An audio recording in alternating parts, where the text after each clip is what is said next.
Bakit ka ba binabalewala ng bawat babae? Bakit parang wala siyang interes? Kahit ang sarili mong babaeng kaibigan, kahit ang pinsan mo, kahit ang kamag-anak mo, kahit ang kapitbahay mong babae na gusto mo, makikita mo siya, lalapit ka. At ang una mong sinasabi ay, "Hi, kumusta ka?" "Oo, ayos lang din ako." O kapag nagmemensahe ka sa kanya online, isinusulat mo, "Hello, magandang umaga, magandang gabi." Kapatid, hindi lang yan maliit na pagkakamali. Iyan ang pinakamalaki, pinakamaingay, pinakamasakit mong pagkakamali. Dahil sa isang segundo na iyon, pinatay mo na agad ang interes niya. Sinabi mo na agad sa kanya na pareho ka lang sa ibang lalaki. Paulit-ulit, walang kwenta, hindi pansinin. At sa panahon ngayon, ang lalaking hindi pinapansin, hindi lang nawawalan ng babae, nawawalan siya ng respeto, nawawalan siya ng kapangyarihan, nawawalan siya ng kaluluwa. Nararamdaman mo, hindi ba, iyong kakulangan sa loob kapag late na siyang sumasagot, kapag binabasa ka lang niya pero walang reply, kapag binibigay niya ang buong atensyon niya sa iba habang binabaliwala ka. Pero makinig ka ngayon, hindi mukha mo ang dahilan, hindi rin ang damit mo, hindi rin ang pera mo. Ang dahilan ay ang mga salita mo. Ang unang 5 segundo ng sinasabi mo. Doon nagsisimula ang lahat o doon din nagtatapos ang lahat. At iyan ang dahilan kung bakit ngayon, sa video nito, matututo ka ng isang bagay na sobrang delikado, sobrang makapangyarihan. Wala nang pakialam kung sino siya. Ang babaeng kaibigan mo, ang kamag-anak mo, ang pinsan mo, iyong babaeng may asawa sa trabaho mo, o kahit random na babae na kakakilala mo lang. Kapag sinabi mo ang mga stoic na salitang ituturo ko sa iyo ngayon, hindi ka lang niya makikitang isa pang lalaki. Mararamdaman niyang bumibilis ang tibok ng puso niya. Manginig ang mga labi niya, masusunog ang isipan niya, kakaisip sa iyo, hindi lang sa isang gabi, kundi gabi-gabi. Dahil ang lalaking marunong magsalita ng ganito, nagiging hindi makakalimutan, hindi dahil sa pagiging maingay, kundi dahil sa pagiging bihira. Bihira, tahimik, makapangyarihan. Ngayon bago tayo magsimula, itigil muna ang lahat at mag-comment ngayon din. Ako ang Talking Master. Sabihin mo ng buong tapang sa mga komento sa ibaba, hindi lang para sa sarili mo, kundi para malaman ng mundo kung ano ka na ngayon. Sabihin mo ito na parang pinapanood ka na ng sarili mong kinabukasan ngayon. Iyong sarili mo na hindi na binabalewala. Iyong sarili mo na kontrolado ang buong silid sa isang tingin lang, sa isang salita lang. At oo, maraming salamat mga kapatid ko. At sa aking pamilyang Pilipino, nakikita ko lahat ng suporta ninyo. Ang ilan sa inyo, nagla-like na ng video kahit hindi pa nailalabas. Kahit hindi pa naka-live, hindi lang yon basta like. Iyon ay pagmamahal. Pagmamahal na hindi ko man lang naranasan sa sarili kong pamilya. Kapag binabasa ko ang mga komento ninyo, kapag paulit-ulit kong nakikita ang mga pangalan ninyo, ang pagmamahal, ang suporta, ang katapatan, sa totoo lang, minsan pinapaiyak ako.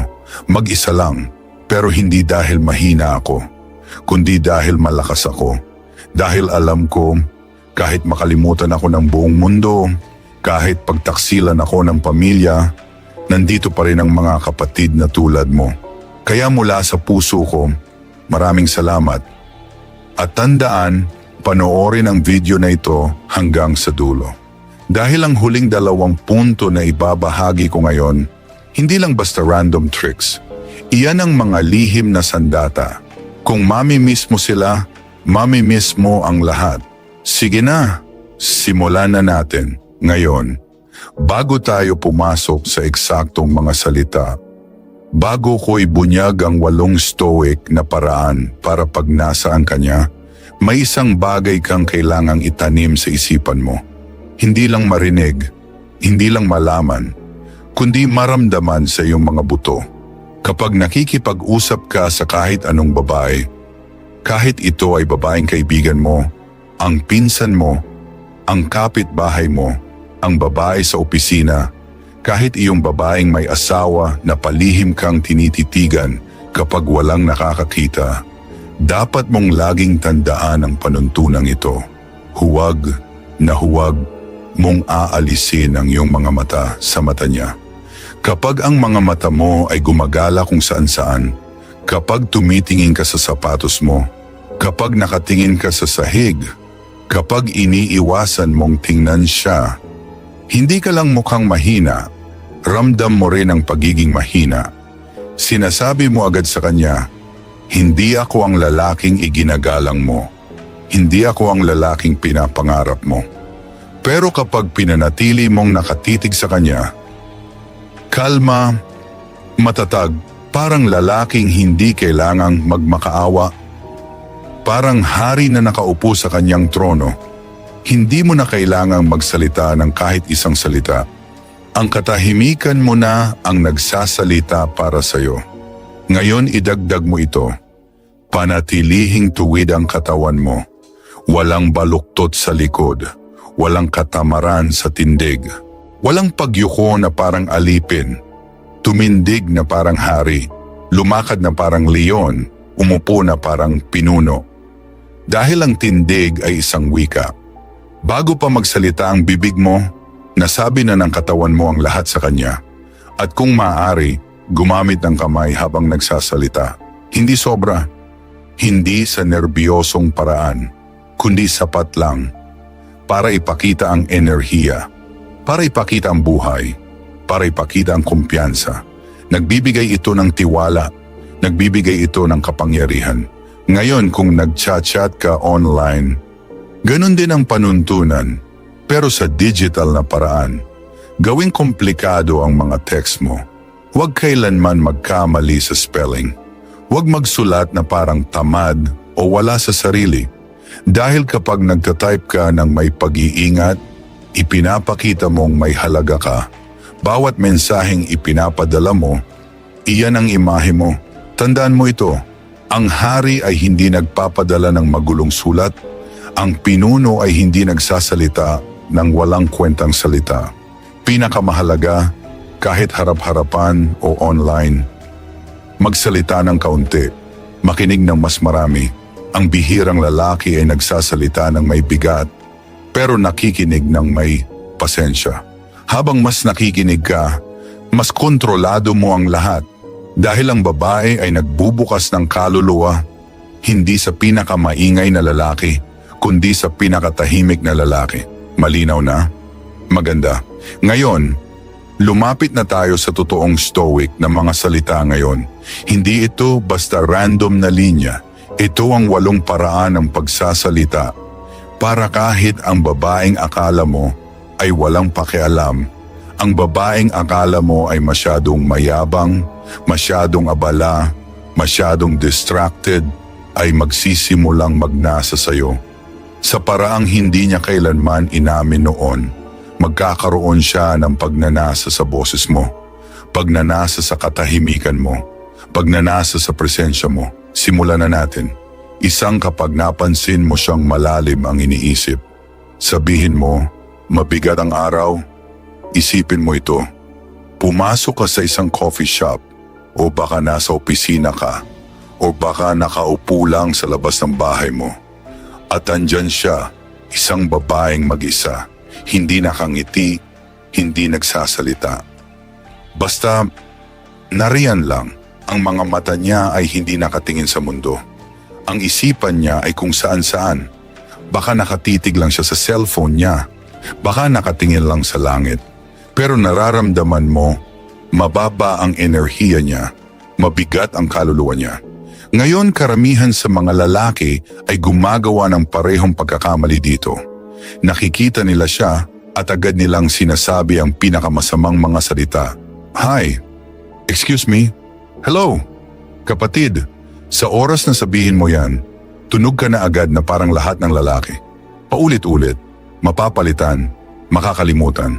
Pero ang stoic na lalaki, ang bihirang lalaki, iba ang sinasabi.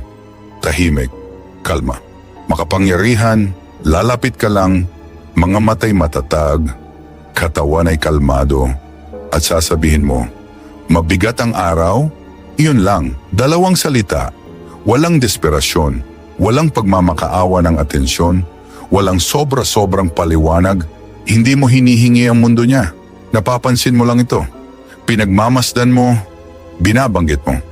Maikli, simple, mapagmasid, hindi masyadong personal, hindi masyadong mapilit, sapat lang para buksan ang pintuan.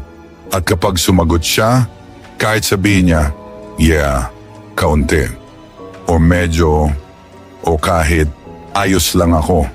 Walang problema, hindi ka nagmamadali, hindi ka sumusugod na parang batang sabik makipag-usap, panatilihin mong kalmado, panatilihin mong matatag ang tindig mo, panatilihin mong kalmado ang postura mo. Dahil ang susunod na teknik na ibabahagi ko pagkatapos nito ay tungkol sa paghawak ng iyong masculine na tindig habang siya ay sumasagot. Doon nagsisimula ang tunay na kapangyarihan. Ngayon, handa ka na ba sa susunod? 2 kapag tila palingalinga siya o mukhang bored. Sabihin mo, mukha kang may hinihintay na mahalagang tao. Isipin mo ito, pumasok ka sa isang restaurant o baka nakatayo ka malapit sa isang tindahan o kahit nasa isang party, pagtitipon, kasal. At andyan siya, hindi talaga nakikipag-usap, hindi talaga nakangiti, palingalinga siya, tingin sa pinto, tingin sa cellphone niya, tingin sa relo niya. Mukha siyang wala sa sarili, parang may iniisip na iba. Ngayon dito karamihan ng mga lalaki pumapalpak, nakikita nilang bored siya at alinman sa walang sinasabi o biglang kung ano-ano ang sinasabi. Hey, ang saya ng party. Hey, kamusta? Hey, mag-isa ka ba? Mahina, karaniwan, makakalimutan, pero ang stoic na lalaki, ang lalaking bihira ang halaga, hindi nagmamadali, hindi nagkakamali ng kilos. Simple lang siyang lalapit, mga matay kalmado, mga balikat ay relax, at sasabihin sa mabagal at kumpiyansang boses, mukha kang may hinihintay na mahalagang tao. Iyon lang, walang nerbiyos na tawa, walang sobra-sobrang paliwanag. Isang tahimik na obserbasyon na parang batong inihulog sa tubig. Dito mangyayari ang magic. 70% ng babae ay alinman sa ngumingiti o itatama ka. Baka sabihin niya, hindi naman, oh, haha, baka nga. Iyan ang pasukan mo, hindi sa pagmamakaawa, hindi sa pamimilit, kundi sa paglikha ng maliit na bitak sa pader niya. At kapag sumagot na siya, ito ang mahalagang bahagi. Huwag kang magsalita ng sobra pagkatapos noon. Huwag mong ikwento ang buong buhay mo. Huwag kang magmukhang radio host. Panatilihing maayos. Panatilihing tahimik. Siguro isang mabagal na tangulang. Siguro kalahating ngiti lang. Dahil ang susunod na mangyayari ay hindi na tungkol sa mga salita, kundi kung paano ka aalis na matatag. Karamihan ng lalaki nananatili pa, nakatayo lang doon. Pinipilit pa ng pinipilit ang usapan. Ang tunay na lalaki, alam kung kailan aalis, kung kailan lalayo. Para siya ang magtanong, sino kaya iyon? Bakit parang curious ako ngayon? Bakit hindi siya nagpumilit? Iyan ang sikreto. Mas kaunting salita, mas maraming pag-alis. Hayaan mong habulin niya ang katahimikan mong iniwan. Ngayon, handa ka na ba sa susunod? 3 kapag nasa trabaho o opisina. Sabihin mo, mukha kang may-ari ng lugar na to. Isipin mo ngayon ang sandaling ito. Pumasok ka sa opisina, o sa bangko, o sa isang tindahan, baka pati sa hotel, at andyan siya, isang babaeng nakaupo sa kanyang mesa. Nagtatype, nagtatrabaho, Mukhang seryoso. Baka katrabaho mo siya. Baka staff lang siya na nakita mo. Baka babae na tindera. Ngayon dito karamihan ng lalaki sinisira ang imahe nila. Lalapit sila at sasabihin ng pinaka-robotic, walang lamang mga salita. Kumusta trabaho? Abala ngayon? Maayos ba lahat? Kapatid, hindi iyan attraction. Hindi iyan kapangyarihan, hindi iyan stoic na enerhiya. Iyan ang sinasabi ng lalaking walang presensya. Pero ikaw, hindi ka na ganong lalaki ngayon. Natuto ka ng magsalita sa ibang paraan. Natuto kang magmasid sa ibang paraan. At sa isang work environment, hindi ka agad nagpapakita ng landi. Hindi ka sumosobra, ngiti lang ng bahagya. Panatilihing kalmado ang boses, panatilihing tuwid ang postura, at sasabihin mo, mukha kang may-ari ng lugar na to. Ibang tama niyan, hindi desperado, hindi naghihintay ng approval. Tahimik na kumpiyansa na may halong tahimik na biro. Hindi ka humihingi ng kung ano. Nagbabanggit ka lang ng obserbasyon sa matapang pero relax na paraan. Baka ngumiti siya. Baka matawa siya ng bahagya, baka sabihin niya, ay sana nga.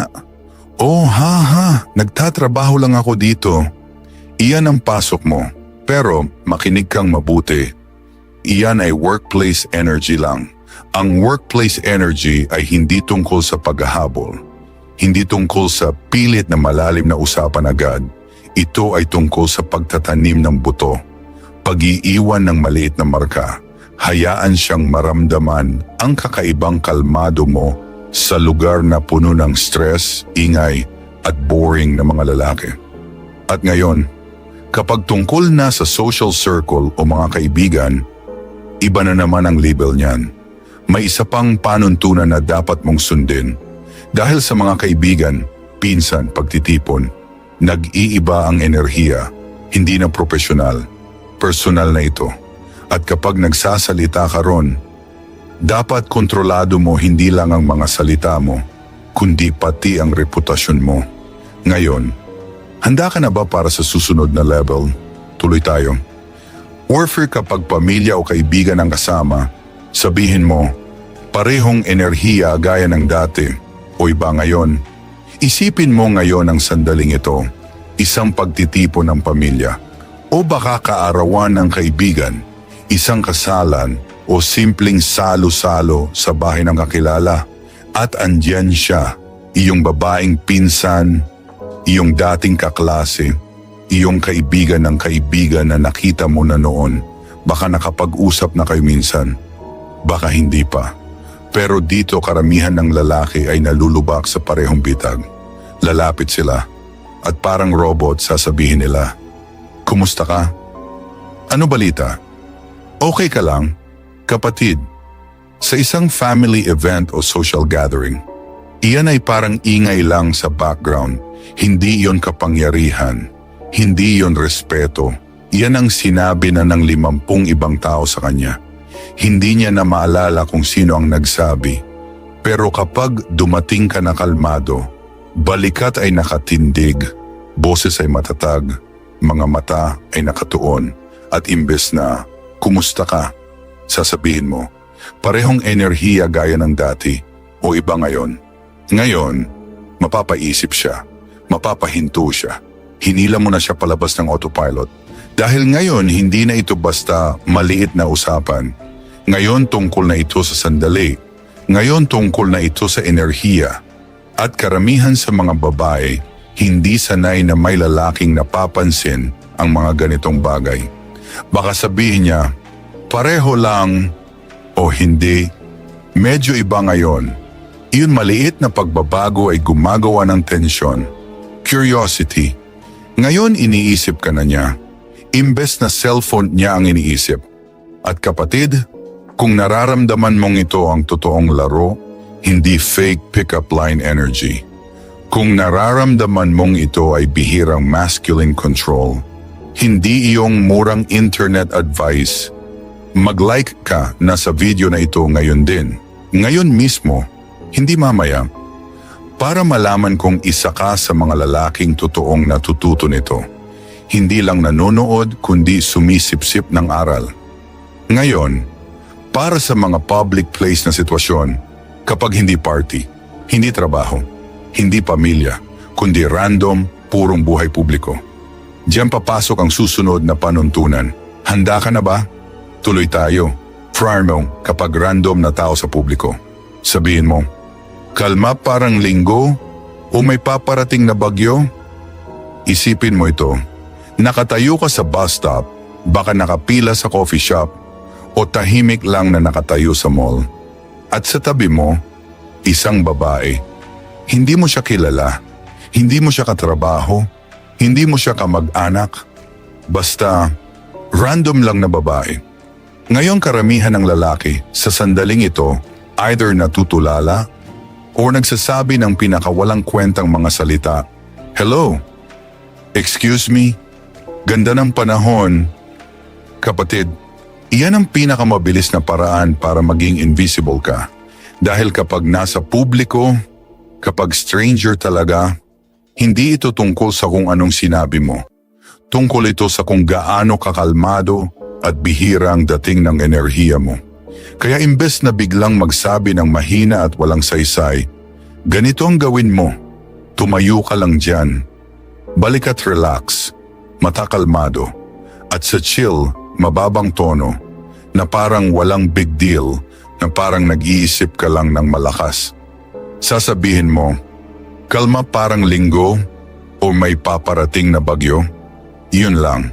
Walang pick-up line vibe, walang desperadong enerhiya, purong masculine na obserbasyon. Hindi mo hinihingi ang buong kwento ng buhay niya. Hindi ka namamalimos ng atensyon. Nagtatanim ka lang ng buto. Isang maliit, maayos, kaswal na tanong. Kung trip niyang sumagot, sasagot siya. Baka sabihin niya, kalma parang linggo, o bagyo sigurado, o ngumiti lang siya. Kung wala siyang ganang sumagot, lalakad ka na lang, walang lugi, walang pressure. Iyan ang stoic control. Dahil alam mo, punong-puno ang mundo ng oportunidad. Isang babaeng tahimik, may libo-libong iba pa. Ang tunay na kapangyarihan ay, kapag sumagot siya, dapat alam mo kung anong gagawin pagkatapos. Karamihan ng lalaki, kapag sumagot na ang babae, masyadong sumisiksik, masyadong madaldal, pinapatay ang misteryo. Pero ang bihirang lalaki alam niya, kapag nagsalita na siya, uurong ka ng bahagya, bubagalan mo, ipaparamdam mo sa kanya na siya na ngayon ang naghahabol. At iyan, kapatid, iyan ang next level. Handa ka na bang marinig kung paano hawakan ang kontrol na yan? Kahit pagkatapos niyang sumagot, tuloy tayo. Kapag nakausap mo na siya minsan, umatras at manahimik muna. Makinig kang mabuti ngayon, kapatid. Dito nawawasak ng 70% ng lalaki ang sarili nilang kapangyarihan. May nasabi silang magandang linya. Sumagot siya. Baka ngumiti pa nga siya. Baka ramdam mong buhay ang sandali. At anong ginagawa ng karamihan pagkatapos? Salita, salita, salita. Nakatayo lang sila doon. Piliting buhayin pa ang sandali. Diyan namamatay ang halaga. Dahil ang lalaking masyadong madaldal. Nagmumukhang kailangan siya ng babae. Nagmumukhang naghahabol ng validasyon mula sa kanya. Pero ang stoic na lalaki, ang lalaking tunay na nakakaintindi ng masculine energy, alam niya ang batas na ito. Pagkatapos ng unang maikling usapan, umatras. Manahimik. Hayaan mong magtaka siya. Isipin mo ito. Sinabi mo ang linya mo. Sumagot siya. Tatapatan mo siya ng mata ng 2 segundo lang. Bahagyang ngiti at saka kaatras. Baka bahagya mong ipihit ang katawan mo palayo. Baka silipin mo ang cellphone mo. Baka tumingin ka lang sa langit. Pero wala kang sasabihin. Ang katahimikan na yon, hindi kahinaan. Parte iyon ng pagsasalita mo. Dahil ito ang nangyayari sa utak niya. Sandali. Bakit siya tumigil? Bakit hindi siya nagpupumilit? May pakialam ba talaga siya? Sino ba talaga ang lalaking to? Doon nabubuo ang hatak. Hindi sa mga salita nagkakaroon ng hatak. Sa katahimikan, ang katahimikan ang nagpapagana ng imahinasyon niya. At ang imahinasyon niya mas makapangyarihan kaysa anumang salitang masasabi mo. Pero heto ang susunod na level pagdating sa pagbibigay ng numero mo sa kanya o pagkuha ng numero niya, kailangan mong maintindihan ang tamang timing.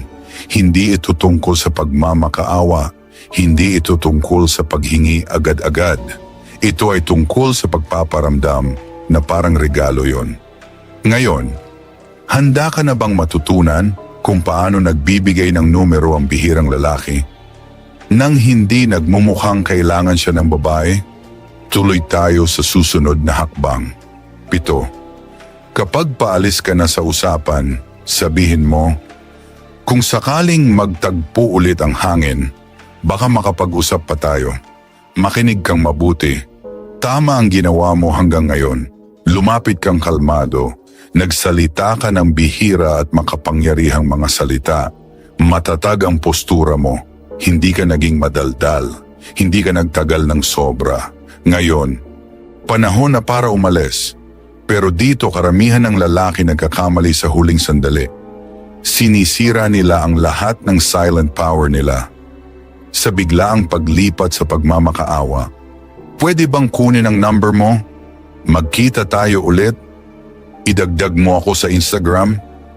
Kapatid, hindi iyon kapangyarihan. Iyon ay paghahabol. Iyon ay pagiging desperado na binalot sa nerbiyos. Ang stoic na lalaki, hindi naghahabol. Ang stoic na lalaki, hindi nagmamakaawa. Nagtatanim lang siya ng pag-iisip, tapos bigla siyang nawawala. Parang usok sa hangin, kaya kapag aalis ka na sa usapan, mga mata kalmado. Boses matatag, postura relax. Simple mo lang sasabihin, kung sakaling magtagpo ulit ang hangin, baka makapag-usap pa tayo. Iyon lang, walang social media links, walang paghingi ng number, walang desperadong paghawak, mag-iiwan ka ng misteryo sa hangin. At heto ang mangyayari pagkatapos, kapatid, maalaala ka ng babaeng iyon, hindi bilang lalaking naghahabol sa kanya, kundi bilang lalaking dumaan lang sa araw niya at iniwan siyang nagtataka. Sino kaya yon? Bakit parang may naramdaman akong hindi ko maipaliwanag? Bakit hindi siya nagpumilit? Ganon nagiging alaala ang mga estranghero, hindi sa puwersa, kundi sa pag-iiwan ng katahimikan. At kung ang linyang iyon ay tumama sa puso mo ngayon, kung nararamdaman mong, ito ang tunay na energy ng lalaki, mag-comment ka ngayon mismo, I choose stoic talk. Sabihin mo na ngayon, hindi mamaya, hindi bukas, sabihin mo para maiukit sa kaluluwa mo. Ngayon, malapit na tayong matapos kapatid. Huling technique na ang susunod. Ang technique na 99% ng lalaki ay hindi pinapansin. Ang nagtatakda ng pagkakaiba ng Silent Kings at ng desperadong bata. Handa ka na ba? Tuloy tayo. ChatGPT said, 8. Kapag wala kang sinasabi, siguraduhin mong nagsasalita ang presensya mo. Ngayon kapatid, minsan, wala kang sasabihin kahit ano. Walang matalinong linya, walang espesyal na salita. Basta, purong presensya lang dahil heto ang katotohanang nakakalimutan ng mga lalaki. Mas malakas pa minsan ang katahimikan kaysa salita. Papasok ka sa isang silid, sa isang kafe, sa isang pagtitipon ng pamilya, sa isang pampublikong lugar, at baka wala kang nilalapitan. Baka wala kang sinisimulang usapan.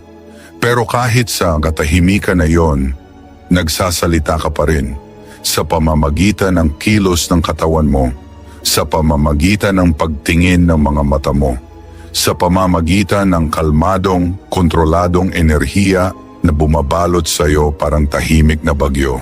Ang likod mo tuwid, ang mga mata mo steady, ang paghinga mo mabagal, ang mga balikat mo relax, Hindi ka nag-aalangan, hindi ka mukhang kinakabahan, hindi ka palingalinga na parang desperado. Basta